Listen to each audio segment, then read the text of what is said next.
GM, GM, can you Hey, guys? I can hear you. Hopefully Awesome. everybody else can. They surely do. GM John, how are you doing, my friend? I'm doing great. Doing great. How about you? The- All good, all good, all good. Yep. GM, Defects, Ahota, Swift, Suro, Val Phoenix, Cat Roberts, Santorin. How are you legends doing today, this fine Wednesday?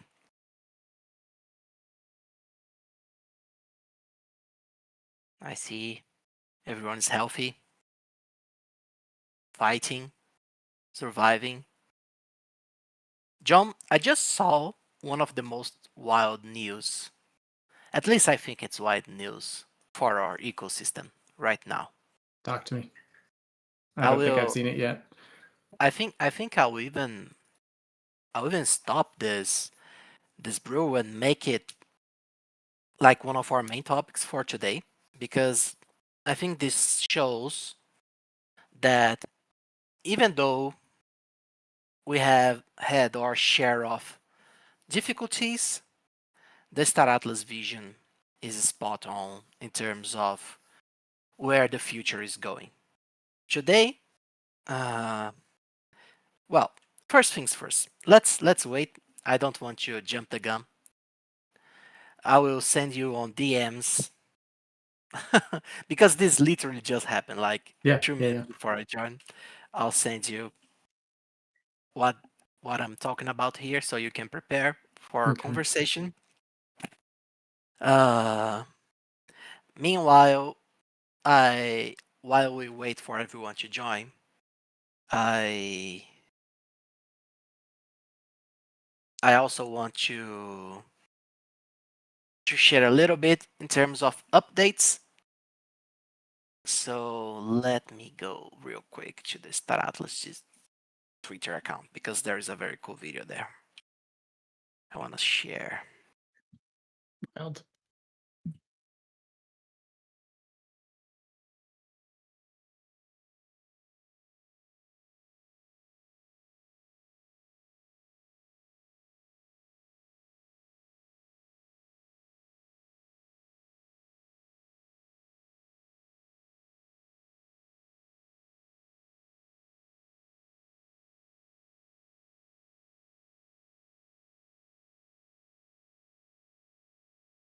Okay, I found it.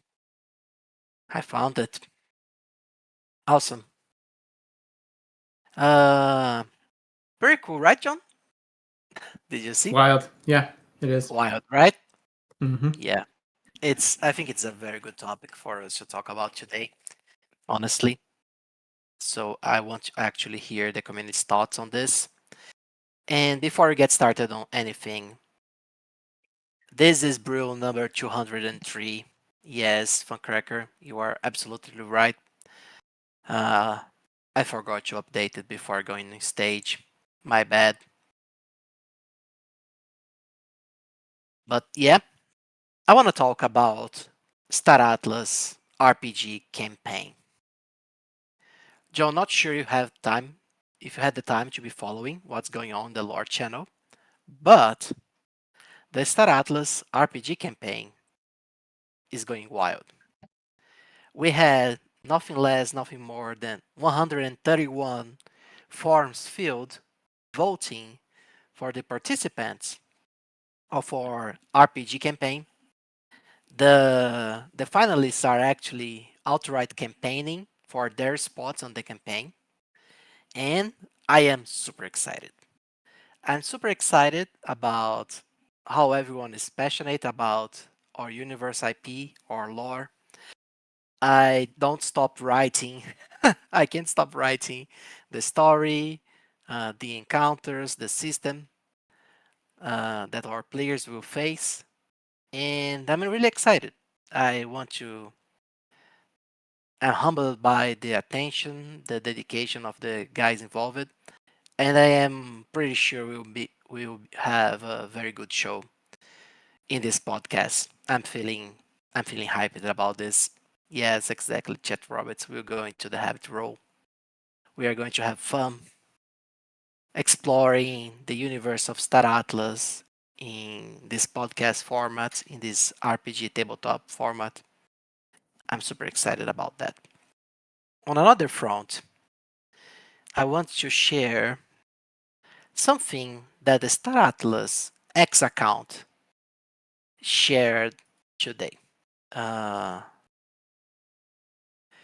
as you guys know, we are working hard on the C4 PTR, and now that we are nearing a release date, I can see lots of alpha pumping from their developers to our community. And today we are going to showcase something that lots of you guys have been talking about, asking us about. We are going to show you guys a little bit on claim stakes. So let's see if you guys can see my screen. Yeah, I can see it. Yeah. Awesome. Check this out. I need music.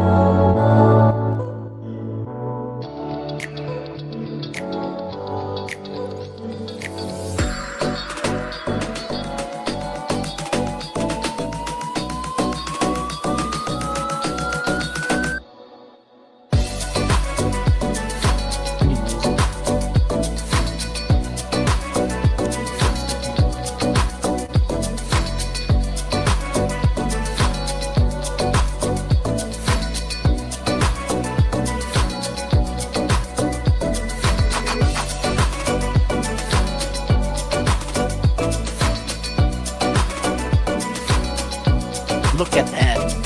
Holy shit, this is so cool.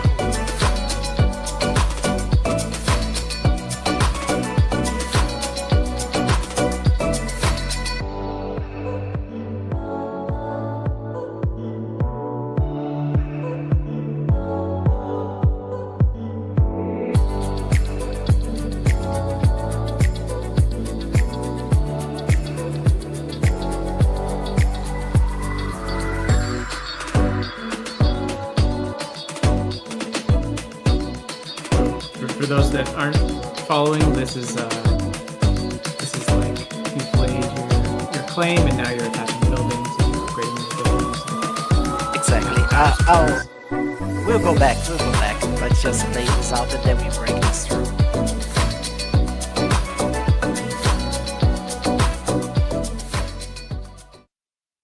Yes, guys, as John was explaining, this is the process of placing your claim stake in a planet. So let's go back all the way here.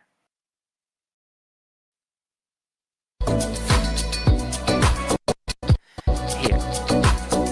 So as you can see, he chose the planet number 3 on the Mud King sector here, and he's going to place his claim stake tier 2 there.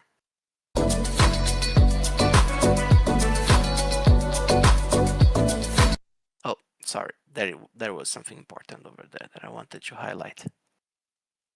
The stats of the claim stakes here. So as you can see, every claim stake will have a different number of slots. Those slots are the capacity of things that you can add to that claim stake. There is so much alpha here that I feel we need a dedicated session to go through everything. You can see here the rent price for your claim stake once they are deployed in the planet, the timing of the rent, the outputs that the claim stake generated. But yeah, let's go to the juicy part. Okay, so here, in this part of the claim stake interface, as you guys can see, it's super intuitive, super easy. You are building the infrastructure of this claim stake, and the claim stake is nothing more, nothing less than the organization of a planet in Star Atlas. It's like the central piece of infrastructure that you use to colonize a planet. And every claim stake, it starts with a central hub. This is what gives you the the necessary energy capacity, the necessary infrastructure capacity to build other stuff in your claim stake. And here.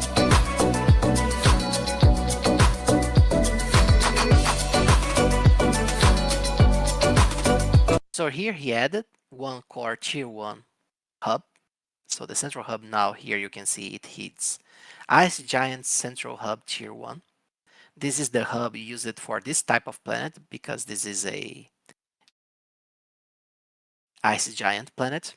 And then he'll choose the infrastructure that he'll place here to extract some of the minerals that are found in this planet.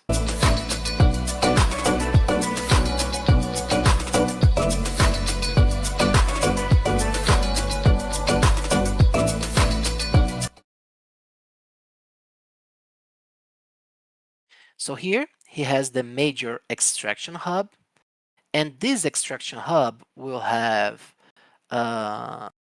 what's the word I'm looking for here? Like outposts or attached machines like an extractor for aluminium ores or an extractor for dry water. And this unit here is powered by the central hub. And those units here are powered by the Ice Giant Extraction Hub Tier 1. So this is how the structure works. The things that you go building, they are tied to a major construction hub or something that will power them and allow the whole infrastructure to work. If one of the, let's say, the links here are broken, the structure stops working.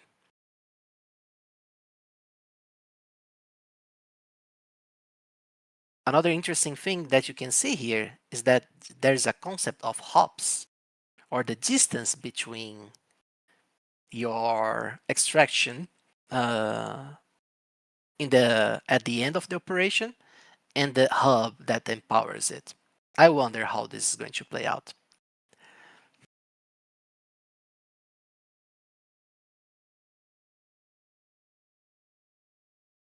Here you can see some aspects of how the layout of your operations impacts the results of your overall activity in your claim stake. If you place something super far away from its energy source, it's going to impact how things work.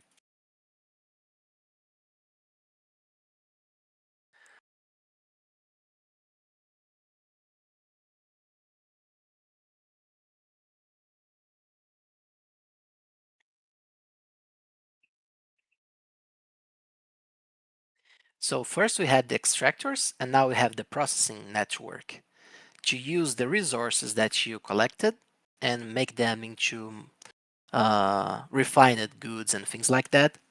And when you go collect, the output will already be the finalized refined resource.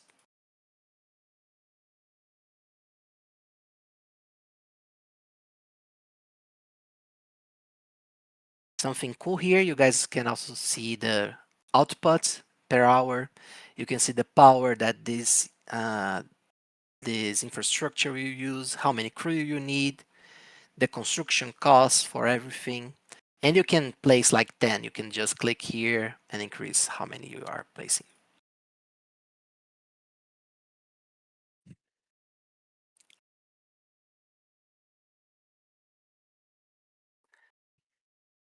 Yes, and as you can see, this is a design window, so you can close it and play with it before actually doing anything. And that's it, John. Amazing. It's I looking am great. super happy. I'm super happy that honestly, it's Mhm. actually coming to life. Oh man, this is so fun. Isn't Yeah, it crazy? I yeah. mean, It's been a hot minute putting all this together. So yeah, uh, it's insane. Like the game is actually coming to life. Like the grand vision of Star Atlas. the universe expansion, the the mining operations, the colonization of planets, etc. Everything is finally taking shape and taking form. Like it's insane. It's I am super hyped about the work that we are doing right now. Yeah, it's I looking see good. people. Uh, does distance affect the speed from A to B? We'll have a more detailed, Mr. Star, uh, brew, or should I say town hall about this topic. Uh, and in this town hall, we'll be giving more uh, details or talking about more about the concepts, how everything will play out, and etc. We are getting there. We are close. We are close. We are close. Don't worry. Why it changed color to blue? Because it was working Fahrenheit. Like it had things working. Yeah, we deserve a town hall. We are started. We are already internally started talking about town halls. No dates confirmed, but we are seeing one forming in the horizon. We are excited about that as well. And I think this ties really well, John, with the news that I shared with you today, Hmm. I'm just trying at to the absorb beginning of that the right room. now. Yeah. It's wild, isn't it? Yeah, so I'm like digging through it and I'm trying to decide how much of it's related to the title of the article and how much of it is an announcement An announcement? the of an announcement of an announcement. Yeah.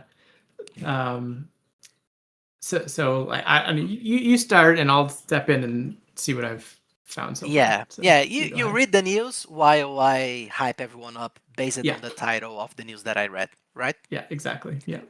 Awesome. Yep. So, guys, I'm going to share with you something that Google posted today. Google DeepMind posted right before the brew started. We are partnering with the developers of EVE Online to explore the next frontier of AI research in games. EVE is complex, player-driven universe is the perfect sandbox, safe sandbox to test agents on memory, continual learning, and long-term planning. Mm-hmm. Man, Mm-hmm. it's many things come to my mind when I see that. First of all, the fact that a big player as Google is finally realizing that the environment for something like this is gaming in itself is huge. Like, and as you guys know, we share many features with uh, EVE Online design in terms of how our game works, how we are a real economy, how the universe of Star Atlas is set to become an independent, autonomous economy. And if EVE Online is a good frontier to explore this kind of research, I think Star Atlas is even more well positioned to be a major benefactor from this AI uh, experimentation or even participation in terms of game features. You guys know this. Mm-hmm. We have been talking about this for years now. How we have plans on creating agents to play NPC characters in the Stratos world. We have even now we are playing with this by introducing the Ecos faction in Holocene. We are in the first steps Mm-hmm. towards bringing those elements to our universe. So I Yeah, so wanted to here's yeah, another John, piece. go. I'm going to jump in here. So while you were going over the claim stakes, I was reading this article. So there's actually two key pieces to this article. The first is the partnership with the Google DeepMind. The second is that CCP Games has rebranded as Fenris Creations. It's a new company. They're separating from Pearl Abyss, which acquired CCP, I guess, in 2018, and returning to a shareholder ownership with a board of directors. And apparently it's an amicable split according to this article, and nothing really changes in the near term for staff. And I think it's a very interesting thing that they've created an announcement about this partnership with Google DeepMind, but subtly wrapped in this huge thing, which is that their game studio is now a separate thing again. It's got a new name, and there's going to be more, coming out from them. So I think those are both good signs. A Google partnership and then becoming more independent, very good signs, especially in a time when a lot of game studios are closing. It's nice to see CCP games adjusting course, or staying relevant with the times, which they always have, and then just like having. I did keep an eye on the. I didn't really participate in, but I did keep a close eye on the various stages of the beta that they had um, over the last year or two. And it was always interesting to see the people from CCP who are in our server kind of watching what's going on with us, and then seeing how they would implement things that were very, very similar to what we were doing. Um, and great minds think alike. And yeah, so anyway, very, very interesting article. I think if you read the whole thing, there's a lot in there more than just the Google partnership. And it seems like it's all healthy stuff for them. So very cool. Yeah, Um, and yeah, think about Star Atlas here, John. yeah, Uh, we literally saw this, and we have been building towards a more AI integrated game. Like we had Sage integration in Holocene, right? This yeah. was uh, people people already saying, did that Star Atlas integrate with Google in a partnership? No, This is how fake news are created, right? no, But no, we didn't. Unfortunately, we are not there yet. Who knows what tomorrow holds? But yeah, yeah. I think So I would say we're definitely leaders in uh, first of all in blockchain, right? Second, like we've been like the Holosim product has been an AI driven frontier for project. us Yeah, since the middle of the early stages of 2025. Like uh, we basically went all in on AI in that particular product, not in our others. Um, and certainly there's been a ton of innovation there. We have a really interesting content pipeline. We've got the Nemesis engine, and that's coming. I've got more to talk about with combat coming. Um, so yeah, we've certainly been on the bleeding edge of AI tech with Holosim specifically, and but our studio in general has always been very very much about people and artists and creativity, and you see that through all the partnerships we do. The graphic novel was a great partnership that we did, where we brought in outside talent to work with us. So anyway, as much as I love AI as a tool, there's certainly a ton of like real people and effort that's gone into everything that we've built. no, So I absolutely. think we're striking a good balance of human imagination, art, gameplay, and then mixing and leveraging AI to make those tools more accessible, get them out faster, all that kind of stuff. So Yeah, and what makes me happy here, John, is having someone like Google see what we are seeing. In terms of this is something valuable. This is a next frontier of gaming. mm-hmm. Agents will be part of gaming. Agents and the real economy uh, go very well together. Things like that, it's a Yeah, validation for everything that we have been doing here, for the vision that we have, and everything that we are building. I feel this is really cool, especially as you said, many studios simply died and we survived. We are still surviving. We are managing to keep shipping while everything goes under.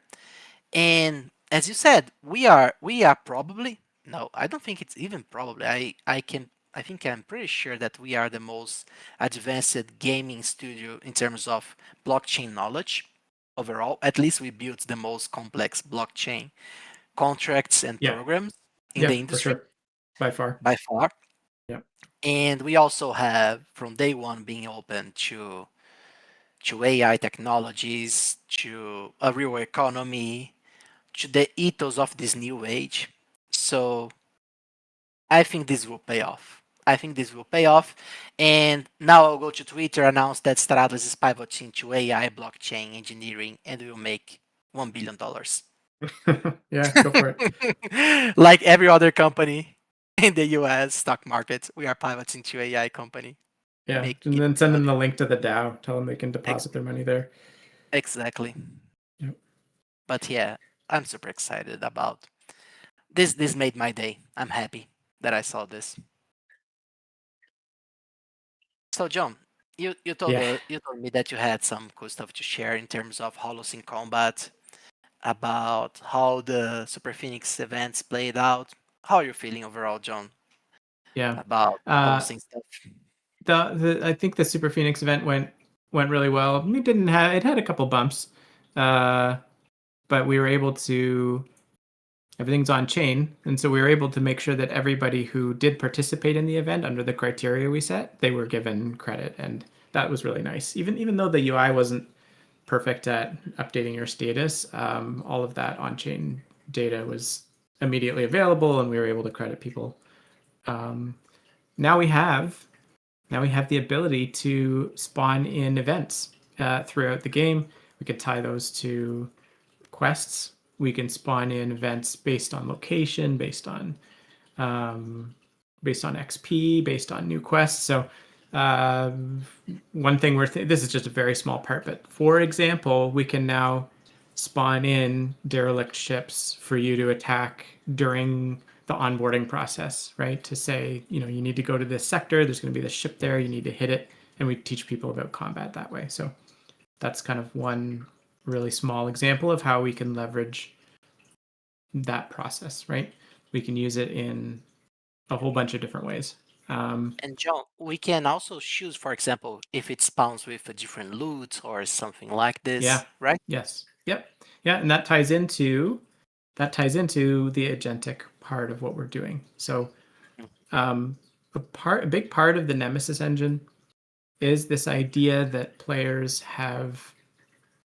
I don't want to call it threat, but we'll just call it threat for the sake of this conversation. So as you mine, you generate threat against either that planet or the ecos in general or whatever. And if you mine in enemy territory, you lose points with them. And as your player or your character gains and loses reputation, you can have different events spawning, right?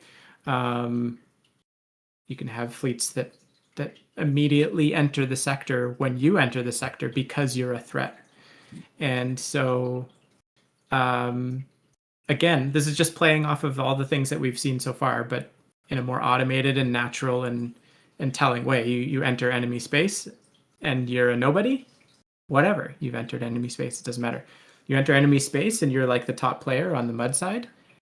You're instantly going to be met with real opposition, and that opposition has consequences. And so, really looking forward to integrating that more. Um, And we could even create a reputation system based on that, right, John?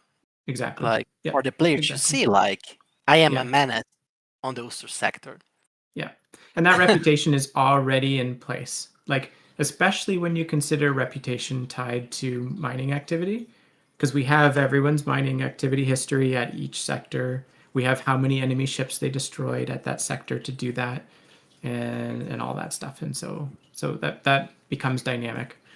Um, and yeah, you become a bigger target as you climb the leaderboard. And so you're not just optimizing for your own, mining operations. You need to optimize to protect yourself against the threat that you generate as the number one person, sort of thing. So, um, yeah, so that's one neat thing.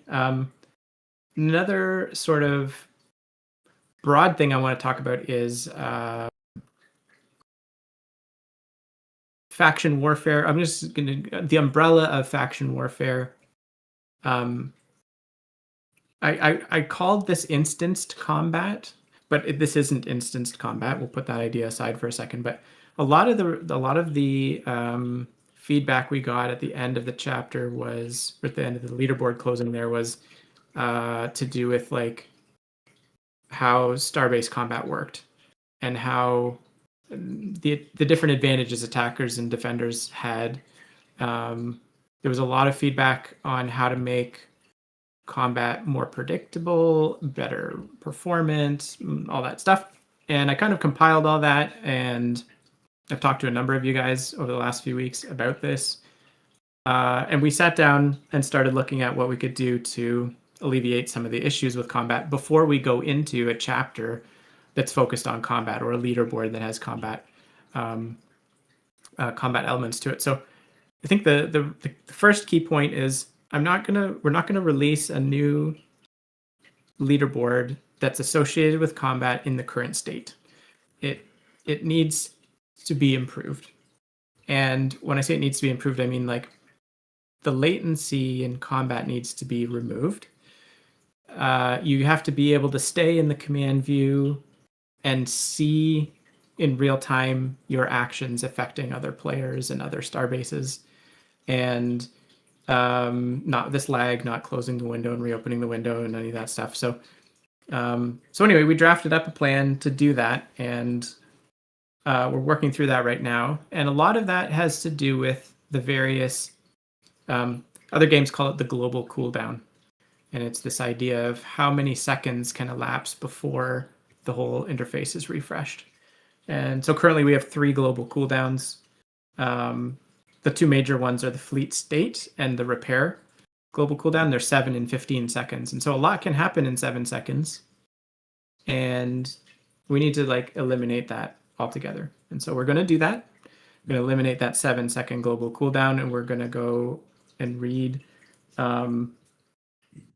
We're going to read straight from the RPC fleet overview stream.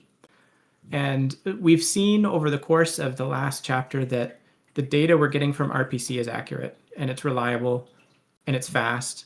And so we're not going to cache anything, and we're not going to have this intermediate layer. We're going to do away with that. We're going to read straight from the RPC stream. And the way our CTO Brave Target says this, he's like, the delay that you see from the time you click warp and click go, when you click warp and you see your ship start to move immediately, that's the only delay that you'll notice between combat transactions and repair orders issued, between dock and undock, between ships arriving and leaving. And so we're not going to use any middleware, any middle layer, and we're just going to read straight from RPC. And there's a little bit of risk there. There is some risk that maybe the transaction doesn't land and that state isn't captured, but we haven't really seen any like, we haven't seen that yet in this chapter. And so we're just going to read straight from RPC, and we're going to do away with all that latency. And when the battle in the command view is in real time, I don't think there's a need for an instance, right? Not necessarily. So we're gonna implement that right away. We're going to release the store that we've been talking about. We're going to release drones as well in the store. And I don't think we're going to do a new leaderboard yet. The drones will provide fleet buffs, right? And so you can think of the drones as they provide a specific buff to your fleet. And on their own, they're not useful because they don't have many hit points or a big fuel supply or anything like that. But they provide a large bonus to a particular element of your fleet, right? And so now people will be able to purchase drones and offset some of the stats of their existing fleets, or augment the stats of their existing fleets with these drone ships. And I'm pretty sure we're going to emit some drones instead of crew. We'll start emitting drones as the daily check-in for battle pass holders. So you'll be able to get some drones that way and experiment with this. So you'll see a number of new ships coming through the marketplace. We're not going to tie them to a leaderboard yet. This is going to be more experimental. And we're not going to do instanced combat yet, but we are going to remove all the latency that you see in the command view. And that should take us through to the end of chapter 2 over the next month and a half, something like that. And then in the meantime, while that's happening, we are going to stand up a development server and go through with our SAC testers. Instanced combat is going to be one of the things that we try. And the point of all of this is to make Starbase combat make more sense, to give players opportunities to know when a base is going to be under attack so that they can pick an attack and defend. It'll allow players to lock in a particular group of ships that are going to be fighting each other. And then when that instance ends, another group can lock in and fight with that group. So we're going to do some experimentation there. And John, sorry to yeah, interrupt you. yeah, Uh, I wanted to ask a question. I received it on my DMs asking how the bonus that the drones will provide work. It's going to be a flat value. Like, for example, you have a combat drone, it yeah, increases your damage by X, or it's a yeah, percentage thing, or oh, nice.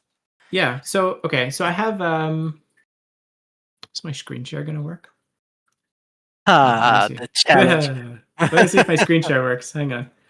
Share screen. Goodness. You tell me. I got a new version of Discord the other day, and I am hopeful that No this is way you going to did work. I'm this, not even John. kidding. Tell me. No, Let me see. Make selection. Share. Can you see this or no? Claude fix John screen sharing makes no mistakes. Does it work or is it just a blank screen? It's loading. Oh man, come on. Come on. Just black, eh? Okay. You had to Okay. update the card, right? I'm going to tell you what I did. I built a simulator, a combat simulator. Okay. And okay, I'm going to answer the first question first. We'll use the Opal Womp as an example. Okay, there's a drone coming called the Opal Womp, Mhm. and let me bring up my spreadsheet and my simulator here so I can actually get this right.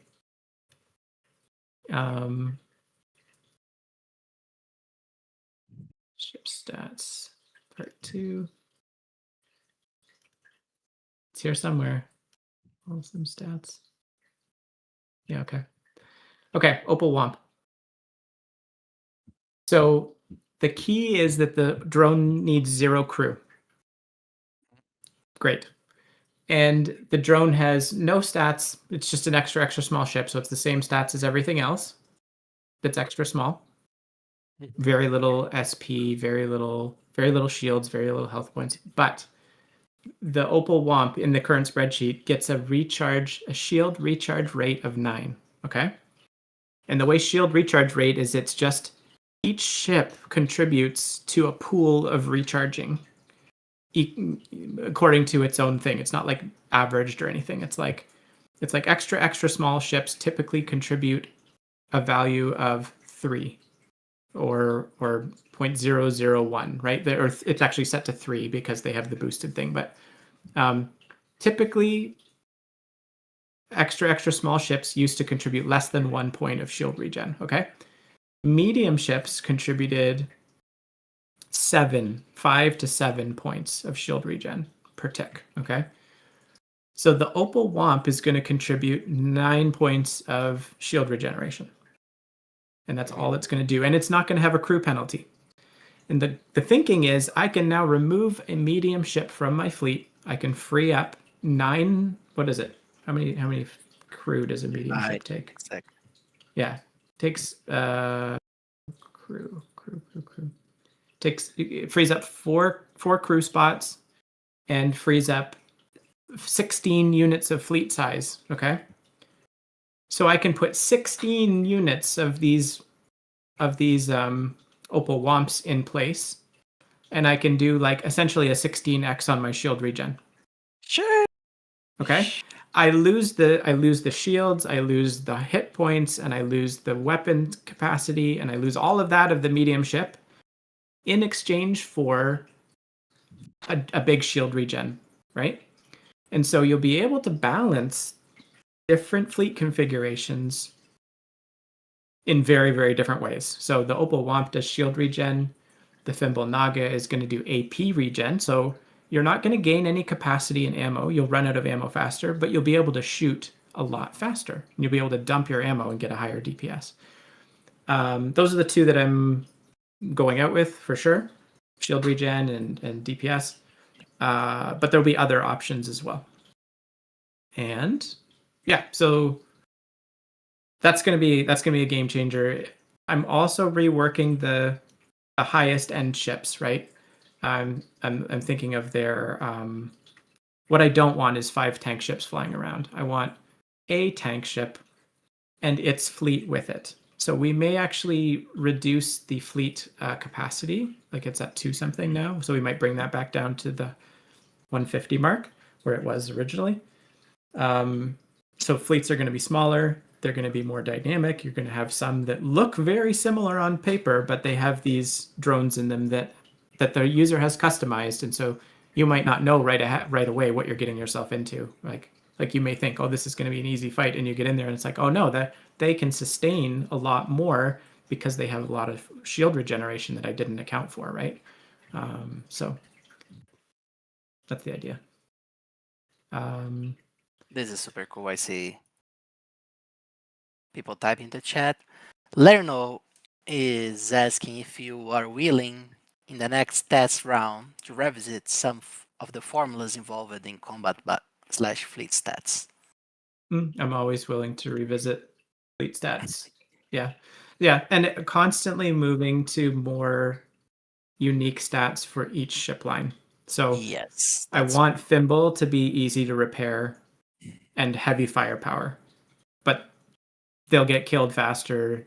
They'll have shorter fuel distances, that type of thing. And I want the more premium ships to feel premium in a way, but they're more expensive to repair, and but and they're more expensive to buy up front. So yeah, I'm always looking at ways to refine the ship stats for sure to make your decisions more dynamic, right?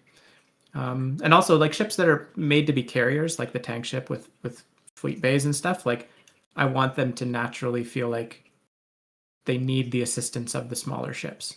Like like they do one thing really well, provide some stat in abundance, but lack in other ways, and need those ships for support, sort of this thing. is So this is a very cool approach, John. I love this. And just so we keep tab on the time, I want to go back to the idea of instantiated combat and events in Holocene. yeah. And I wanted to learn the community thoughts on this. Like how you guys feels about instances in Staratos overall, especially in combat, in game. Like this star-based instance siege event, for example, or other instances of events in Star Atlas. How you guys feel about this?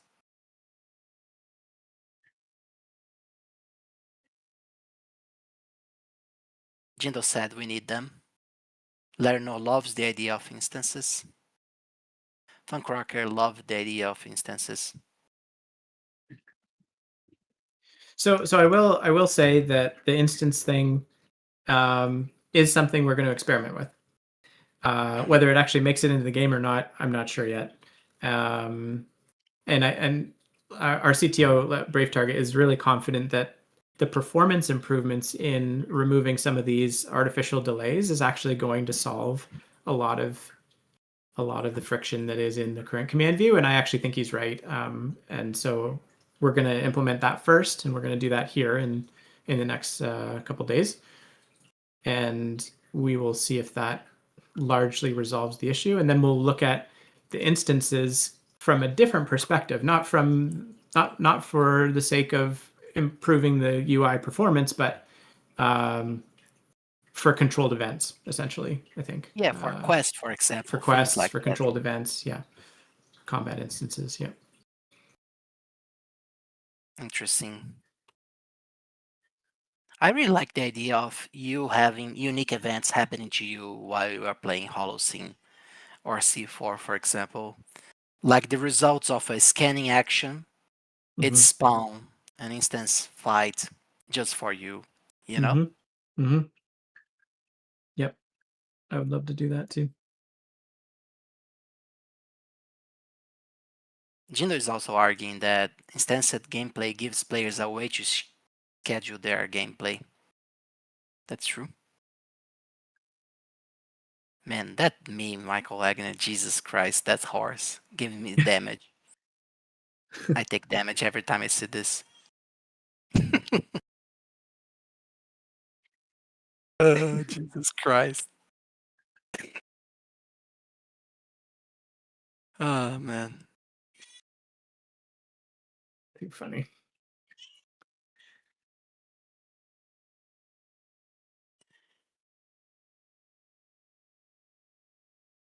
Yeah, Okay. now we need to carry on. After this horse, I don't know what to say. Yeah, exactly. You destroyed my. We were talking about instances. Exactly, Michael killed the bro. Jesus, stop. Oh, Jesus. But yeah, no, I really like the idea of instances in for particular events like scanning, for quests, for teaching players how combat works.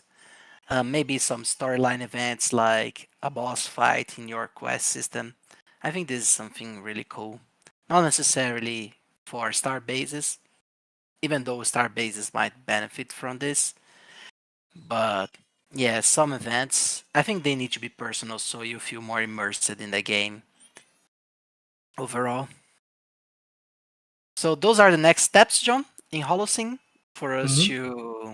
to test Yeah. the. So link your mainnet wallets. Just a reminder. We need to Uh, talk about the prizes. Yeah, John, so if many you can. people. Yeah. Okay. Let's do that real quick. Uh, yeah, we had those very like a lot of people didn't link wallets yet, and there's really awesome prizes on the table here. Um, if you didn't see the announcement yesterday, we settled the issue with the Bitboat. Okay, the Bitboat wasn't supposed to be in the top prize pool like that. We've replaced it with another ship, I think the Mamba, and reorganized some things. You have till Friday to link a wallet, and I know that there are some people that have an issue linking their wallet right now, and I have the fix for that in PR. So hopefully by the end of the day, anybody who's stuck unable to link a wallet will be able to do that. Um, but yeah, you got till Friday, and then that's it. We're gonna do one prize distribution, and that's it. So if you've missed it by then, it's too bad. Yeah, Sheesh. it's over. No mercy. No mercy.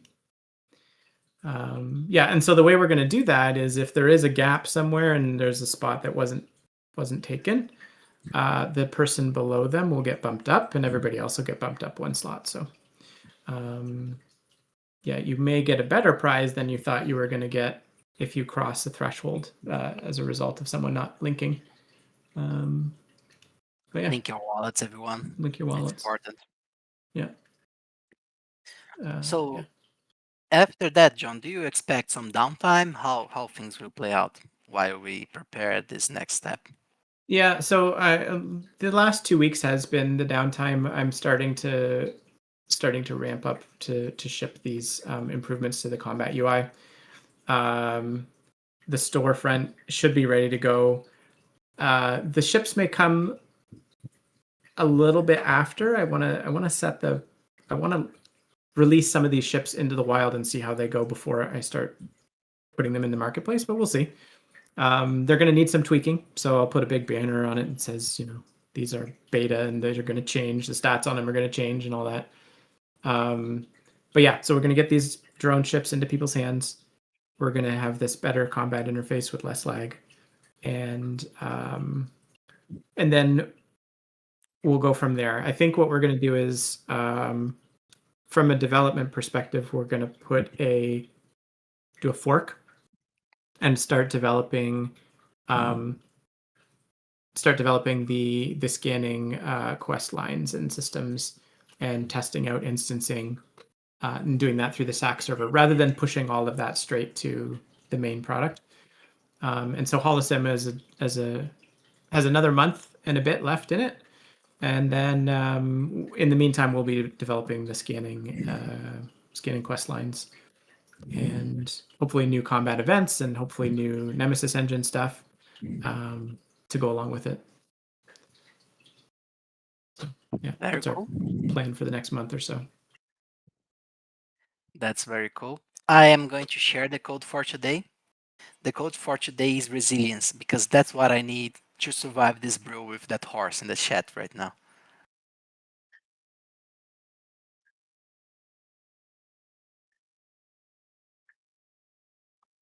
It's in the chat.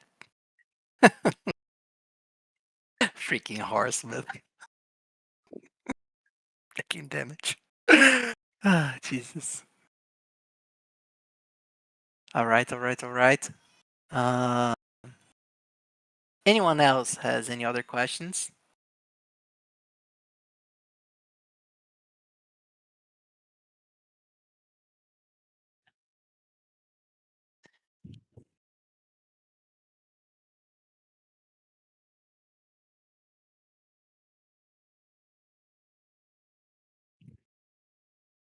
Will Bayern win? Not likely, BB. Critical Mind is asking for us to create a 2D arcade for active combat in Sage/Holocene. John, what are we even doing, man? We need this for yesterday. Now So we okay, have, think imagine we about this have for an a second. instance, and then we do It, the 2D arcade for active combat. think about this for a second. If you could just move your ships around in the command view, and the attack happened exactly when you clicked the attack button and you got to see it in real time, like we're basically there, right?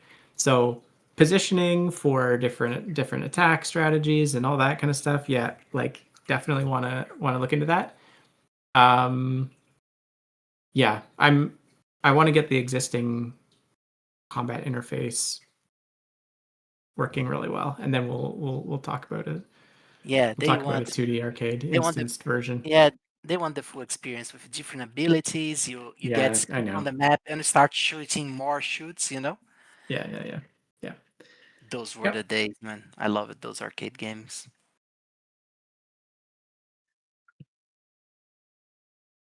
Um, I think we can wrap now then if we don't have any more questions for John or for Michael or for Google.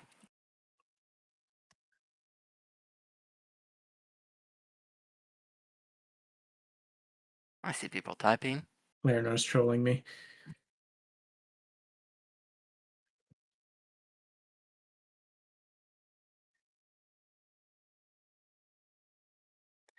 I shared those updates at the beginning, Bohemian. The voting for Amber Coil stays until May 11, and it's super intense. Like, I have 4 people tied. We have like 3 guys who are, I think it's impossible for them to lose at this point, but the remaining spots are being fought on insanely among the competition. I think I'll even need to create a second voting just between them so we learn who comes out at the end. But we will see. We still have a voting window open for Ember Coil until May 11. Let me try to get the link here so you guys can vote. Who is going to represent the community on our first RPG campaign?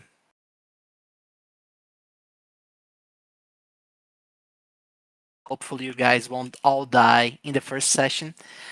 Oh man, I just realized that I will be able to finally fulfill my dream of killing everyone of our community members live directly in this RPG campaign. I'm feeling so blessed right now. This is awesome. This is because you're gonna GM it. Exactly. Yeah. Okay. All right. Well, I'll be on the community side, Cheering, hoping. cheering. Yeah. I want to play. All right. Like, why is my name not What on this list? I want to play. you you have already a spot, John. You don't need to compete with everyone. Okay. You are my friend. I'm Nice. biased. Nice.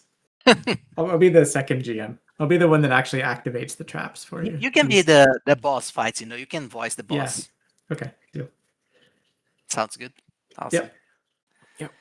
Awesome, awesome. All right, guys. Then I think it's time for us to close today's episode of the Atlas Brew.